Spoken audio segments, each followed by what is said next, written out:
नमस्कार, देशोन्नतीमध्ये मी साक्षी आपलं स्वागत करते। आजचा दिवस संपूर्ण देशात आनंद, भक्ती आणि उत्साहाने साजरा केला जातोय। कारण आज आहे गणरायाचा आगमन दिन, म्हणजेच आज आहे गणेश चतुर्थी। हा भारतातील सर्वात लोकप्रिय हिंदू सणांपैकी एक सण आहे, जो भाद्रपद महिन्याच्या शुक्ल पक्षातील चतुर्थीला साजरा केला जातो। हा सण गणपतीचा जन्मदिवस मानला जातो, जो बुद्धी, समृद्धी आणि अडथळे दूर करणारा देव आहे।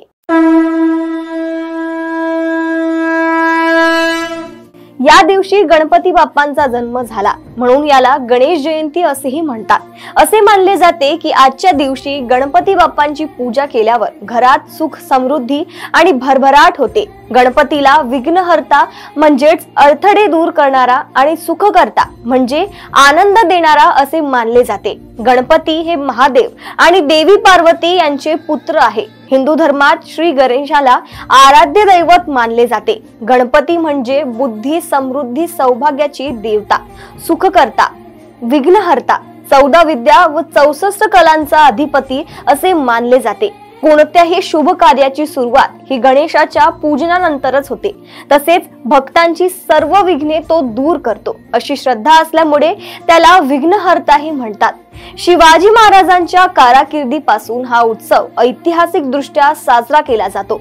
लोकमान्य टिळकांनी सार्वजनिक उत्सवाला सुरुवात केली, ज्यामुळे भारताच्या स्वातंत्र्य युद्धादरम्यान समाजातील सर्व जातींच्या लोकांमध्ये एकता निर्माण झाली।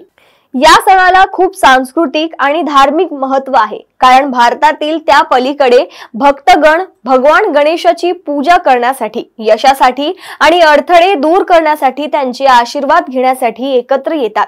असे म्हटले जाते, जे लोक गणेशाची पूजा करतात ते त्यांच्या महत्त्वाकांक्षा आणि ध्येय पूर्ण करण्यास सक्षम असतात। गणरायाची मनोभावे पूजा करणाऱ्यांची इच्छा पूर्ण होते आणि जे कोणी त्याची प्रार्थना करतात त्यांची पापांची मुक्तता होते, अशी भक्तांची श्रद्धा आहे।